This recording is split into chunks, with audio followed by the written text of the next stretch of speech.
2008년 12월에 한국의 온 국민을 경악하게 만든 사건이 하나 있었습니다.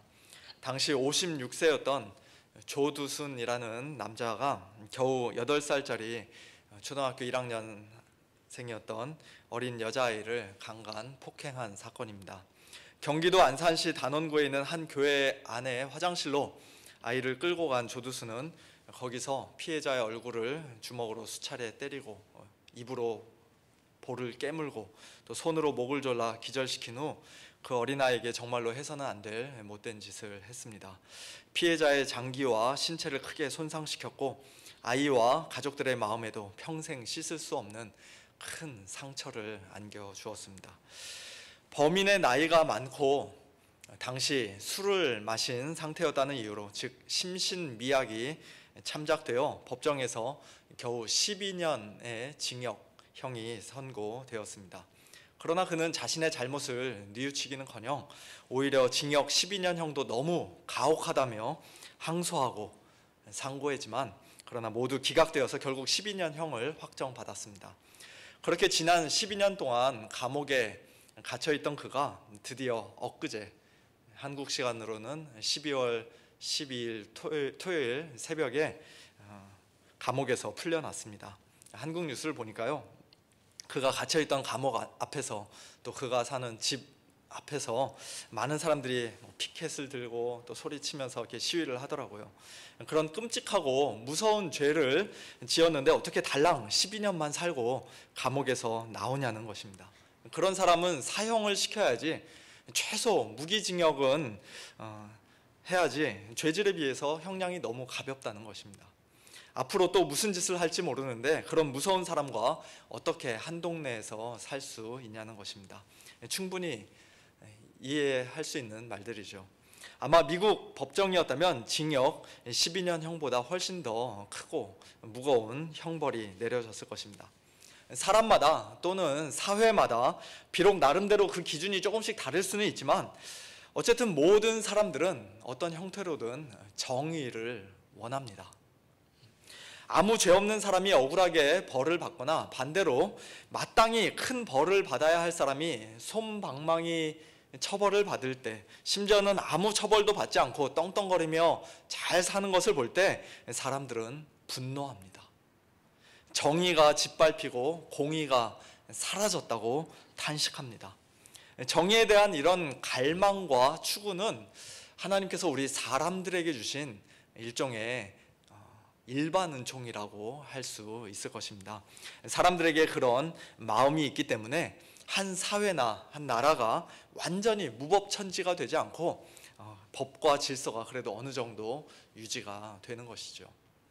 오늘 본문 2장 17절에서 이스라엘 백성도 얼핏 보면 그런 정의를 추구하는 듯한 말을 합니다.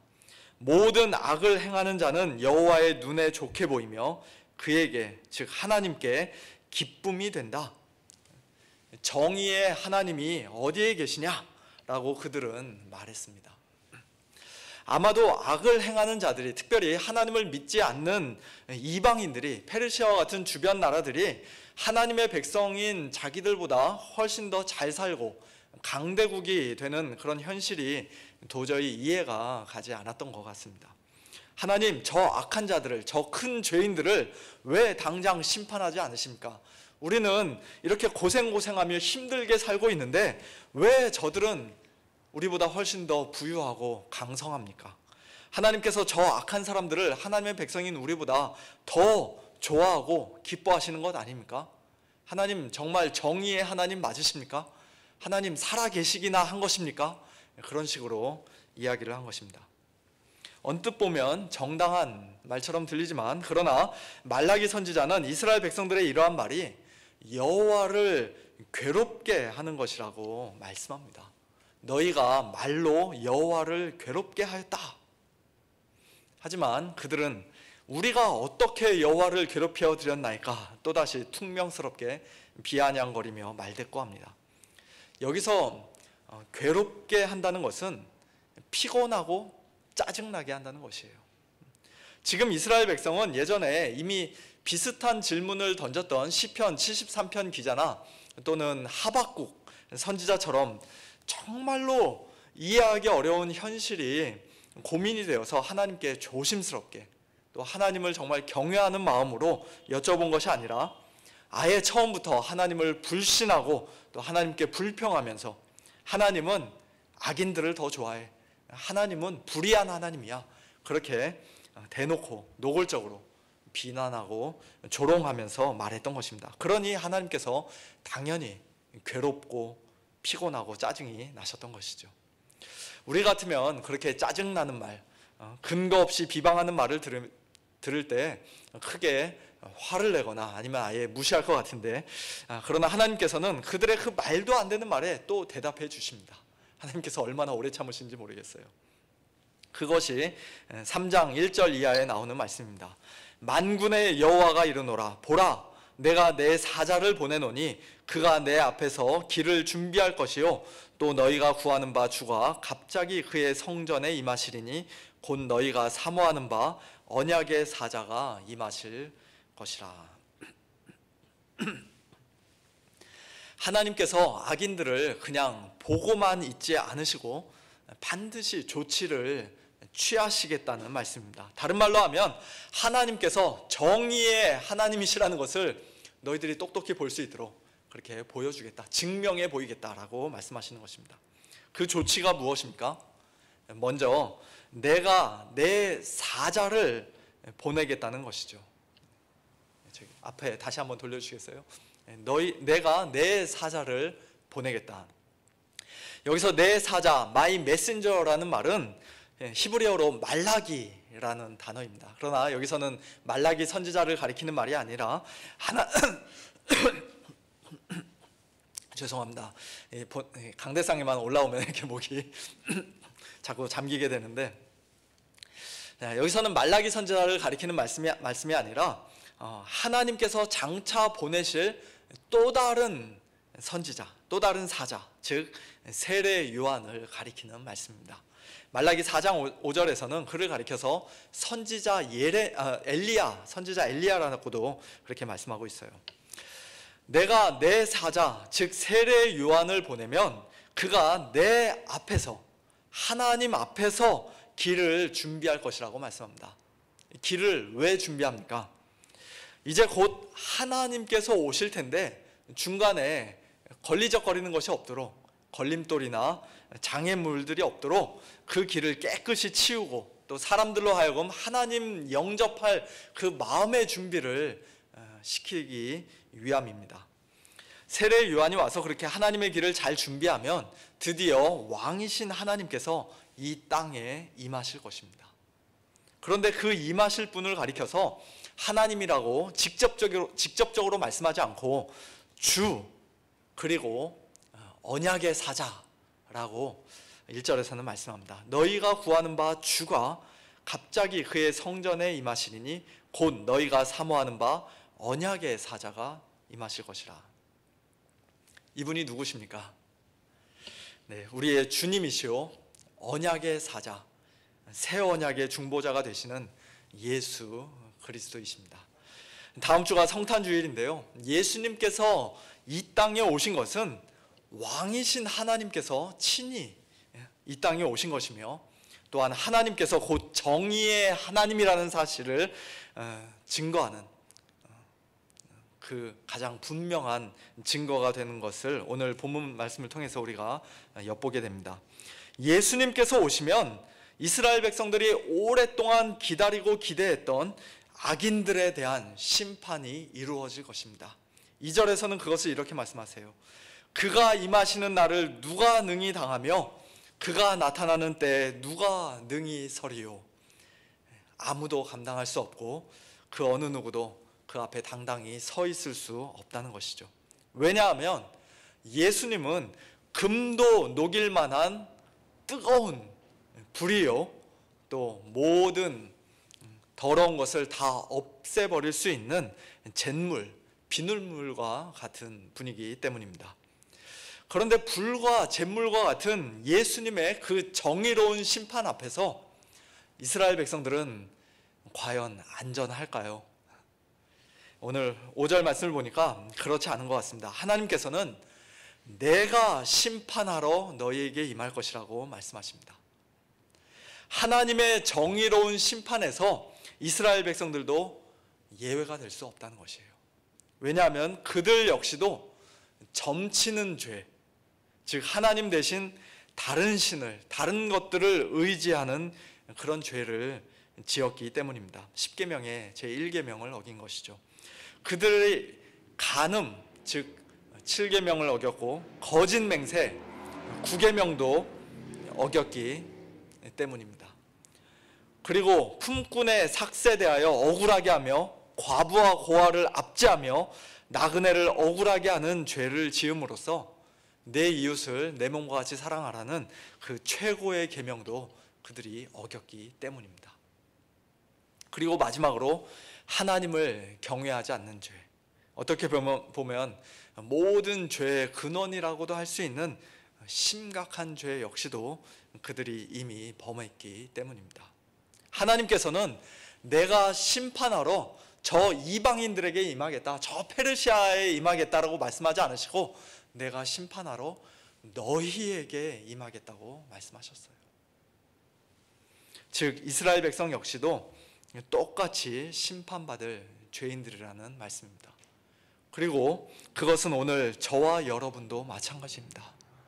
우리 역시도 오직 하나님 한 분만 온전히 의지하는 대신 이 세상의 다른 것들 또는 다른 사람들을 의지하며 살 때가 얼마나 많이 있었습니까? 배우자에게 신실하지 못하고 마음으로 음욕을 품거나 또는 늘 진실만을 말하는 대신 적당히 거짓말로 다른 사람들을 속이고 얼버무릴 때가 얼마나 많이 있었습니까? 교회 안에서든지 교회 밖에서든지 우리 주위에 있는 연약한 자들, 소외된 자들, 가난한 자들, 부당한 대우를 받는 자들, 그런 자들에게 우리가 무관심하게 대하거나 더 나아가 그들을 억울하게 하고 압제하기까지 한 적은 또 얼마나 많이 있었습니까? 우리는 정말로 하나님을 항상 온전히 경외하며 사는 그런 의인들입니까? 정의의 하나님, 심판하시는 하나님 앞에서 고개를 뻣뻣이 들고 나는 아무 죄가 없노라고 그렇게 당당히 말할 수 있는 사람이 우리 중에 과연 누가 있을까요? 우리끼리는 내가 잘났다, 네가 잘났다 서로 도토리 키재기 할 수 있을지 몰라도 결국 우리 모두는 다 하나님 앞에서 마땅히 심판받아야 할 죄인들임을 우리는 겸손히 인정하지 않을 수가 없습니다. 오늘날 많은 사람들은 하나님이 정말로 살아계시다면 이 세상이 어떻게 이 정도까지 악할 수가 있는가라고 그렇게 이야기합니다. 8살짜리 그 어린아이한테 어떻게 그런 끔찍한 일이 일어날 수 있는가? 그 흉악한 범인이 자기 잘못을 진심으로 뉘우치지도 않고 피해자 가족한테 무릎 꿇고 제대로 사죄하지도 않았는데 겨우 12년 감옥살이하고 뻔뻔스럽게 다시 사회에 나오다니 말도 안 되는 일이라고 사람들은 분개하고 개탄합니다. 맞습니다. 이 세상에는 우리의 생각으로, 우리의 기준으로 이해되지 않는 일들이 너무 많습니다. 정의라는 것이 이 세상에서는 항상 100% 온전히 이루어지지 않을 때가 훨씬 더 많습니다. 조두순 사건이나 또 얼마 전 한국에서 16개월밖에 안 된 어린 아기가 입양모에게 지속적으로 폭행당하고 학대를 당하다가 결국 숨지게 된 세상을 떠난 그 안타까운 사건처럼 착한 사람에게 도대체 왜 나쁜 일들이 일어나는가? 라는 질문은 생각보다 그리 쉽게 간단히 대답할 수 있는 질문이 아닙니다.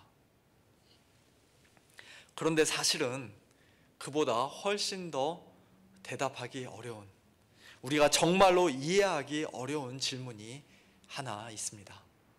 그것은 나같이 큰 죄인이 어떻게 하나님의 정의로운 심판에 소멸되지 않고 이렇게 살아있는가 하는 것입니다. 나같이 악한 자에게 왜 좋은 일이 일어나는가? 심판을 받기는커녕 어떻게 오히려 하나님의 사랑을 받고 하나님을 예배하는 자가 되었는가? 하는 것입니다. 우리가 지은 죄대로 한다면 당장에 심판받고 형벌받는 것이 하나님의 분명한 정의요, 공의일 텐데, 오늘 저와 여러분이 하나님의 그 무서운 심판대 앞에 벌벌 떨며 서 있지 않고 이렇게 하나님을 예배하는 복된 자리에 앉아 있다는 사실을 우리는 과연 어떻게 설명할 수가 있습니까? 우리가 저 심판받을 악인들과는 달리 뭔가를 잘했기 때문입니까? 당연히 그렇지 않죠. 그 질문에 대한 대답은 결코 우리 자신에게서 찾을 수 없고 오직 하나님에게서만 찾을 수 있습니다. 오늘 본문 6절에서 하나님께서는 이렇게 말씀하십니다. 나 여호와는 변하지 아니하나니 그러므로 야곱의 자손들아 너희가 소멸되지 아니하느니라. 하나님께서 변하지 않으시는 분이기 때문에, 불변하시는 분이기 때문에 야곱의 자손들이, 그리고 하나님의 백성이 된 저와 여러분이 소멸되지 않는다고 말씀하십니다. 하나님께서 변하지 않으시는 분이라는 것을 여러 가지로 측면으로 설명할 수 있겠습니다만, 우리가 첫 시간에 살펴보았던 말라기 1장 2절 말씀에 비추어 볼 때 무엇보다도 하나님의 사랑이 변하지 않는다고 말할 수 있을 것입니다. 여호와께서 이르시되 내가 너희를 사랑하였노라. 옛날에 한번 사랑하고 만 것이 아니라 지금까지도 내가 사랑하고 있노라, 그런 뜻이죠. 에서는 야곱의 형이 아니냐, 그러나 내가 야곱을 사랑하였다라고 말씀하십니다.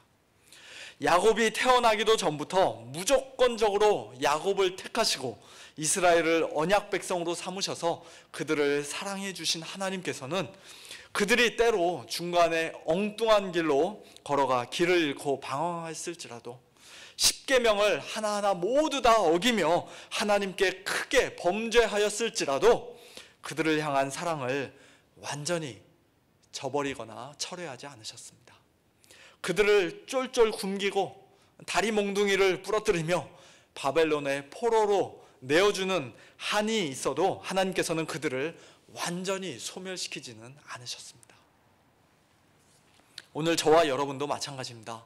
우리는 정의의 하나님의 심판의 불에 완전히 다 타버리거나 또 잿물에 다 씻겨 떠내려가야만 했던 그런 더러운 불순물과 같은 죄인들이지만, 하나님께서 우리를 창세전에 택해 주시고 변함없는 사랑으로 먼저 사랑해 주셨기 때문에, 하나님의 자녀 삼아 주셨기 때문에 우리는 결코 소멸되지 않습니다.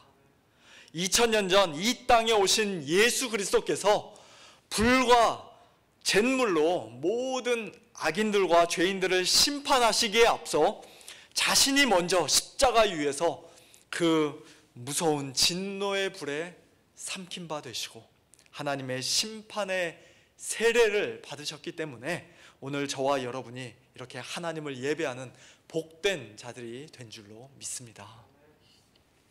이것은 사실 세례 요한에게도 감춰져 있었던 놀라운 복음의 신비입니다. 세례 요한은 예수님께서 이 땅에 오시면 오늘 말라기 본문 말씀과 같이 당장에 심판이 일어날 것이라고 생각했어요. 그래서 이미 도끼가 나무 뿌리에 놓였으니 좋은 열매를 맺지 아니하는 나무마다 찍혀 불에 던져지리라, 그렇게 임박한 심판을 선포했고 또 사람들에게 회개 세례를 베풀며 부지런히 메시아의 길을, 하나님의 길을 예비했습니다. 그런데 시간이 지나도, 심지어는 자기가 감옥에 들어간 후에도 기대했던 그런 심판은 일어나지 않는 것이에요. 오히려 예수님께서 죄인들과 어울려 다니시며 그들에게 복음을 전하시고 그들의 병을 고쳐주신다는 소식만 듣게 되자 세례 요한은 이제 슬슬 헷갈려 하기 시작한 것이죠. 예수님이 정말로 내가 기대했던 그 메시아가 맞나? 성경에서 예언하신 그분 맞나? 그래서 제자들의 두 명의 제자를 보내어서 예수님께 여쭤봅니다. 오실 그이가 당신이오니까 우리가 다른 일을 기다리오리까? 그러자 예수님께서는 자신이 구약 성경에 예언된 그 메시아임을 세례 요한의 제자들에게 분명히 확인시켜 주신 후에 그 자리에 있던 사람들에게 이런 말씀을 하십니다. 여자가 낳은 자 중에 세례 요한보다 큰 이가 일어남이 없도다. 그러나 천국에서는 극히 작은 자라도 그보다 크니라.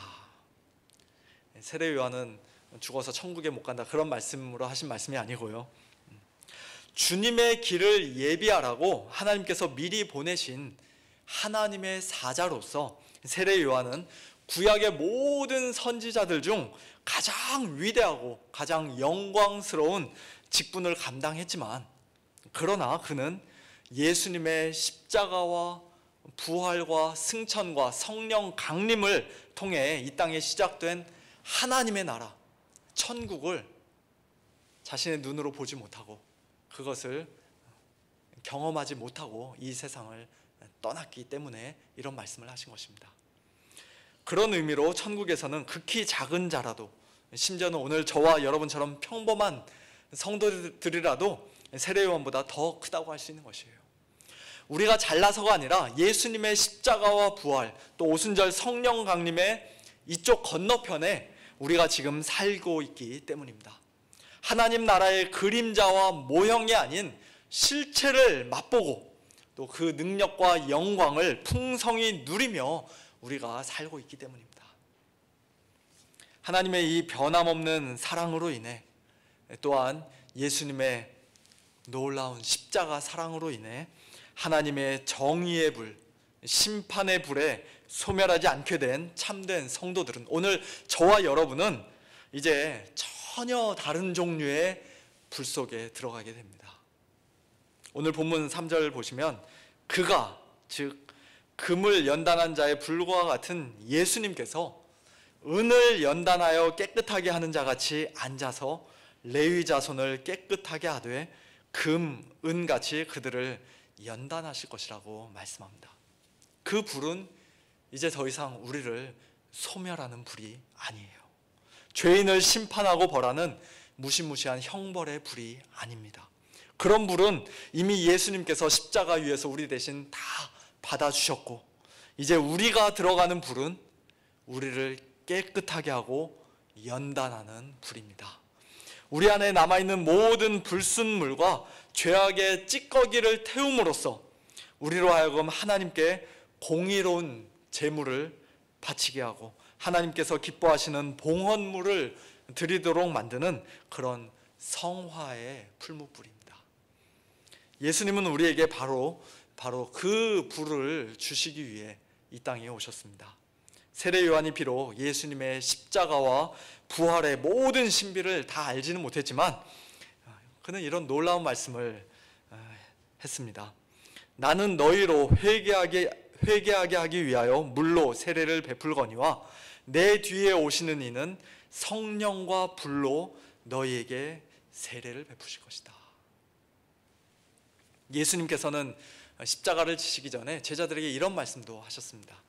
내가 불을 땅에 던지러 왔노니 이 불이 이미 붙었으면 내가 무엇을 원하리요? 나는 받을 세례가 있으니 그것이 이루어지기까지 나의 답답함이 어떠하겠느냐. 그리고 십자가 위에서 하나님의 진노의 불에 삼킨 바 되시고 심판의 세례를 받으신 예수님께서는 드디어 우리에게 그 불을 던져주셨습니다. 성령과 불로 우리에게 세례를 주셨습니다. 그리고 지금 이 시간에도 하나님 보좌 우편에 앉아 계셔서 그 성령의 불로 저와 여러분을 연단하고 깨끗하게 하시는 일을 쉬지 않고 계속하고 계십니다. 사실 우리는 이미 예수님을 처음 믿을 때 예수님의 십자가 보혈로 모든 죄를 깨끗이 씻고 또 성령의 불로 이미 거룩하게 된 자들입니다. 신분적으로 단번에 하나님의 존귀한 자녀가 되었고 하나님 앞에서 의로운 자들이 되었고 또 하나님께 기쁨을 드리는 자들이 되었습니다. 그러나 그것이 다가 아니에요. 그것이 끝이 아닙니다. 우리는 주님 앞에 서는 그날까지 이 뜨거운 불 속에서 더욱더 연단되고 단련되어 마침내 우리 주님 예수 그리스도의 아름답고 영광스럽고 온전한 형상에까지 이르도록 부르심을 받은 자들입니다. 성령께서 우리의 숨겨진 죄를 낱낱이 들춰내시고 우리 마음 한구석에 거머리처럼 딱 붙어있는 그 더러운 죄를 분리시켜 떼어내시는 그런 작업은 결코 쉬운 작업이 아니에요. 우리를 뜨거운 풀무불 속에 수도 없이 넣었다 뺐다 하시고, 또 때로는 고난의 쇠망치로 우리를 사정없이 두들겨 때리는 그와 같은 작업이 필요한 일입니다. 그리스도인의 삶은 만사 형통이 보장된 넓고 평탄한 하이웨이를 최고급 승용차를 타고 편하게 거기에 앉아서 휘파람 불며 좋은 음악 들으며 그렇게 여행하는 그런 삶이 아닙니다. 오히려 예수님을 조금이라도 더 닮기 위해, 예수님을 제대로 따르기 위해 좁고 협착한 길을 날마다 자기를 부인하고 자기 십자가를 짊어지고, 때로는 이리저리 비틀거리고 또 힘들어 주저앉을지라도 끝까지 포기하지 않고 다시 일어나 한 걸음 한 걸음 계속해서 걸어가는 삶입니다. 우리 안에 남아있는 죄악의 찌꺼기, 옛사람에 속한 더러운 정욕과 못된 습관을 성령의 능력으로 매일같이 피 흘리기까지 싸우고 죽이며 또 불태우는 그런 삶입니다. 세상과 타협하지 않고 믿음의 양심을 지키기 위해, 때로는 예수님 믿는다는 이유 하나 때문에 세상 사람들로부터, 심지어는 같은 교회 사람들로부터도 억울한 누명과 비난과 조롱과 손가락질을 당하고 애매한 고난과 손해조차도 감수해야만 하는 삶입니다. 내일 일이 어떻게 될지, 이 코로나는 도대체 언제 끝나게 될지, 또는 왜 나에게, 왜 우리 집에 이런 어려운 시련과 고난이 닥치는 것인지, 비록 우리가 지금 당장은 다 알 수 없고 다 이해할 수도 없지만, 그러나 욥이 고백했던 것처럼 내가 가는 길을 그가 하시나니, 하나님께서 하시나니, 그가 나를 단련하신 후에는 내가 순금같이 되어 나오리라는 분명한 확신을 가지고 뜨거운 불 속에서도 끝까지 견디며 믿음으로 인내하는 삶입니다. 사랑하는 성도 여러분, 오늘 저와 여러분은 예수 그리스도의 이 뜨거운 풀무불 속에서 과연 어떤 모습으로, 얼마나 연단되고 있습니까? 조금씩 예수님을 닮아가는 그와 같은 성화의 모습이 우리의 삶 가운데 나타나고 있습니까? 마침내 순금같이 나와서 하나님께 더욱 큰 기쁨이 되고 또 예수님을 더욱 닮기를 소원하는 그런 간절한 기대와 열망이 우리 속에 과연 있습니까? 지금 이 땅에 사는 동안 예수 그리스도의 이 연단하는 불을 통해 깨끗하게 되는 일이 전혀 없는 자들은, 지금 목사님 무슨 이야기 하는지 나는 전혀 모르겠다 하시는 분들은, 온 몸과 마음에 여기저기 화상을 입고 상처를 입은 분명한 흔적, 갈라디아서 6장에서 사도 바울이 말씀하신 예수의 흔적을 지니고 있지 않는 자들은, 다른 말로 하면 참된 믿음의 성도가 아닌 자들은 마지막 심판의 날 영원토록 꺼지지 않는 불못에 모든 악인들을 남김없이 삼키고 소멸하는 진노의 불, 하나님의 정의의 불에 들어가게 될 것입니다. 오늘 우리 가운데는 마지막 날 그 무서운 불에 들어갈 참 비참한 자들이, 안타까운 자들이 단 한 명도 없게 되기를 우리 주님의 이름으로 축원합니다. 함께 기도하겠습니다. 하나님 아버지, 감사합니다. 저희들 하나님의 정의로운 심판을 받아 마땅한 큰 죄인들이요, 또 하나님의 그 심판의 불에 완전히 소멸되어야 마땅한 악인들이지만, 그러나 하나님의 변함없는 사랑으로, 예수님의 십자가의 사랑으로 저희들 이 시간 이렇게 하나님 앞에 예배드리는 가장 복된 자들 되게 하시니 참으로 감사를 드립니다. 저희들을 위해 십자가 위에서 하나님의 정의로운 심판과 모든 형벌을 대신 받아주신 우리 주님께서 지금 이 시간에도 성령의 불을 통해, 때로는 고난의 불을 통해 저희들을 계속 연단하고 계시는 것을 인하여 감사와 찬양을 올려드립니다. 그 과정이 저희들에게는 힘들고 고통스럽지만, 중간에 포기하고 싶을 때도 많이 있지만, 그러나 저희들 끝까지 포기하지 않도록 주님 능력의 손으로 저희들을 붙들어 주시고 계속 연단하여 주셔서 마침내 순금과 같이 나오는 우리 주님의 그 영광스러운 형상을 본받는 저희들 되어지도록 주님 은혜를 베풀어 주시옵소서. 참된 회개와 믿음으로, 또한 점점 더 성화되어가는 삶으로 말미암아 하나님께 늘 공의로운 제물을 바치며 또 하나님께서 기뻐하시는 봉헌물을 올려드리는 복된 저희 모두가 되도록 인도하여 주시옵소서. 감사드리며 살아계신 예수님의 이름으로 기도하옵나이다. 아멘.